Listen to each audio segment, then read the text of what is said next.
So if you just got yourself the brand new DJI Neo, there is a few things you need to change right now in order to get the best possible image quality from this drone. So in today's video, I'll go through all the settings, adjustments, and tweaks that you should do right now to get the best possible videos coming from the DJI Neo. So let's start with the smartphone. Now by default, there's not much to change when it comes to the settings because it should be set to 4K 30 at H.265, but it doesn't hurt to go in and just double check that to see if you have the correct resolution. So basically there's not much to do in terms of actual resolution and record settings, but what you need to change is the different settings on each of the quick shots and the follow mode and everything in between there. So by default these are set to flat and medium and so on, which works fine in some scenarios, but the majority of the time your shots will just end up looking way too close, which takes away the whole aerial drone experience if you ask me. So you want to go in and change the settings on these to max distance, so far, and also the highest altitude, which is high. And the reason you want to change these is because it will eliminate some of that changes in exposure, which will make your video look good, then not so good, and then good again, and so on. And this is due to the limitation when you're using a smartphone to control your drone or use the quick shots, follow mode, or direction track without using a controller, because there's no options to use manual settings at this point. So by having the drone fly further away and as high as possible will actually greatly improve your image quality, as you will get a more consistent exposure because the drone is looking down at you and not up at you, you know, splitting the foreground and the sky. But to get the absolute best possible image quality from the DJI Neo, you would need to use a dedicated remote controller, either the RCN3 controller, which comes with the Fly More combo, or the DJI RC2, which can be purchased separately. So let's take a look at the settings. The first section is safety and return to home altitude. By default, this is set to 30 meters, which is fine, but you also want to consider changing this depending on the environment you fly in. So let's say if you're in the forest, for example, I would actually recommend setting this as low as possible to prevent it from rising too high and then crash into trees where you can't grab it, because this does not have obstacle avoidance sensors, so it doesn't matter what's above it, it will just rise straight up. And the same goes with open fields. I would just recommend setting this as low as possible because you don't want to waste time on unnecessary return to home altitude before he actually comes back home. And of course, if you find yourself in a tricky situation, the best option is always to cancel the return to home when that kicks in and then fly back manually.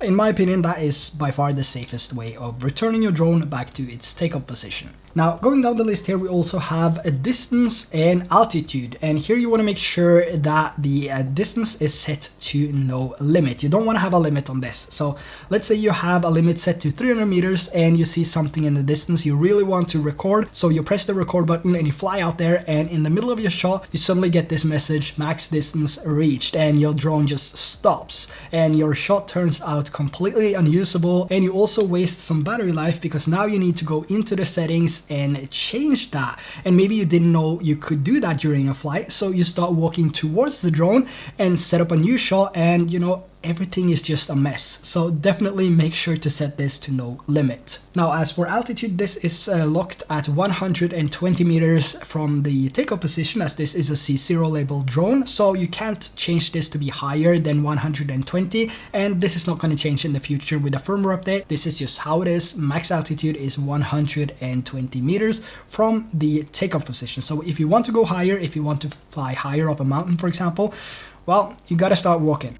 Now, another thing I also recommend that you do before you start flying is also to calibrate the compass and the IMU. Even if these says normal, it's always good to do this now and then just to make sure that everything will run smoothly. And the last tab of the safety section is advanced safety settings, and here you have a few options for signal loss. So if it happens that you lose the signal, you can select if the drone should automatically return to home, descend, or hover. And most of the times you're only going to use return to home anyway, because it's basically one of the safest options to use, especially as a beginner. So when the signal is lost, the drone will automatically trigger return to home, and it will come back to where you stand or its takeoff position. But there is a a few scenarios where you might want to change this. So let's say you're out on the go, maybe you're on a boat or maybe on a paddleboard, or maybe you just want to use cruise control and take off from one location and then use cruise control to a different location where you want to land. Then this is where you might want to change over to hover. So hover will basically make the drone hover in place at the point where the signal was lost, instead of flying all the way back to its takeoff position. And this means that you can just turn around and go back a few meters before the signal actually kicks in and you have full control over the drone again. But like I said, most of the times you will probably be better off using return to home. But if you're on the move and you know that your takeoff position is one place and your landing position is in a different place, then definitely change this over to hover. Now we also have the last option here, which is descend. You don't want to touch this. I'm not even sure why this is an option. Not only will you lose the signal, but the drone will just go straight down no matter what's below it. So for your own good, don't use this one. Now, let's talk about the control section. This is where you adjust the different parameters to make your flying experience better and more personal. So there's no right or wrong when it comes to these settings. And I recommend testing this out for yourself so you can find something you like, because this is mainly how you control the drone and how you tilt the camera. So it's going to be personal. But starting from the top here, we have subject scanning, which basically scans for objects. And when the drone sees an object, it's marked with a green circle with a plus inside here. So when you tap this, the subject will be highlighted and you can now use features like quick shots, tracking and spotlight, and also point of interest. Now we also have display zoom, which is basically making the text on the screen larger. So here's a side-by-side of that, what it looks like when it's large and normal. And below that we also have gain and expo tuning, which is where you can adjust the settings for each of the three modes here. So we have Cine, normal and sports mode. And like I said earlier, this really depends on your personal preferences and how you would like to fly the drone. So there's no right or wrong answer here. But if you want to test out my settings, I'll leave them on the screen now so you can take a screenshot and then just apply them later when you have time. But I do recommend that you go to an open field just to play around with the settings and see what works for you. Now we also have the option to customize these buttons that we have on these controllers. So for the RC2 controller, you can customize the C1 button here and the C2 button. And we also have some customizations for the different dials and when you press 2 at the same time. But for me, I basically customized the C1 and the C2 button. So what I've done is I have the C2 button mapped to cruise control and the C1 to auto exposure lock. So when I'm out flying and want to use cruise control, the only thing I have to do is to add some speed to the drone and direction, and then press the C2 button, and the drone will maintain the same direction and speed for as long as I want, which is fantastic and something I've been using a lot with the Mini 4 Pro. And to prevent the exposure from rapidly changing, I can easily just lock it with the auto exposure lock here, which I mapped to the C1 button, which is fantastic. So those are basically the two features that I use with these buttons. Now we also have a camera section here where you can adjust settings like sharpness and noise reduction, and also add useful features like overexposure warnings, histograms and grids. Now starting from the top, the first thing you might want to turn off is video subtitles. These are mainly unnecessary files which just makes things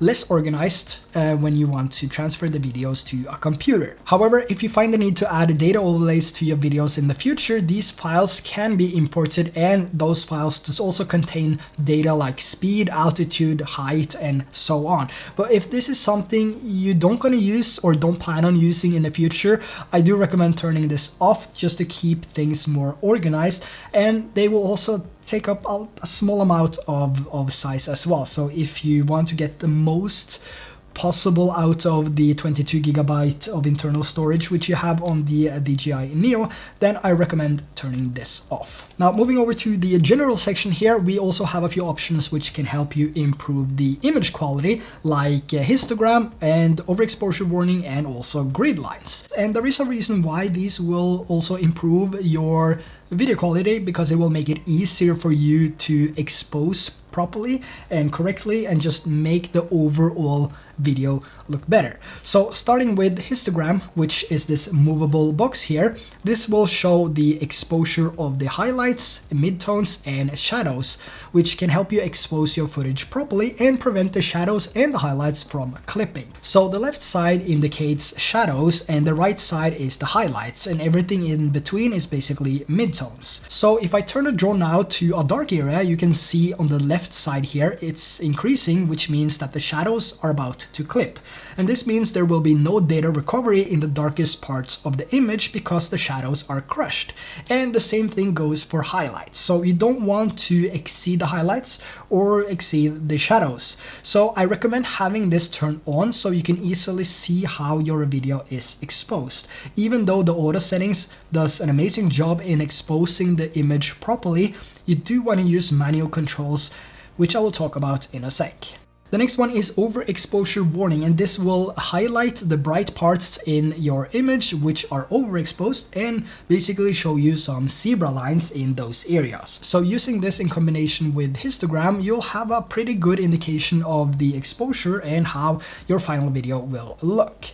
Now, in case you want to shoot some videos for social media, maybe TikTok, Instagram, Facebook, or you want to share a video on a widescreen TV, we also have some frame guides which will basically add these helping guides on your screen here, which helps you frame the shots better basically. So let's say you want to shoot a video for Instagram, you can just go in and select the 9:16 aspect, and on the screen now you will see this 9:16 box which will help you frame that shot in a better way. Now below that we also have a white balance and also style, where you can change sharpness and noise reduction, and this is what I mean is the most important changes you can do to the DJI Neo in order to make the image look better.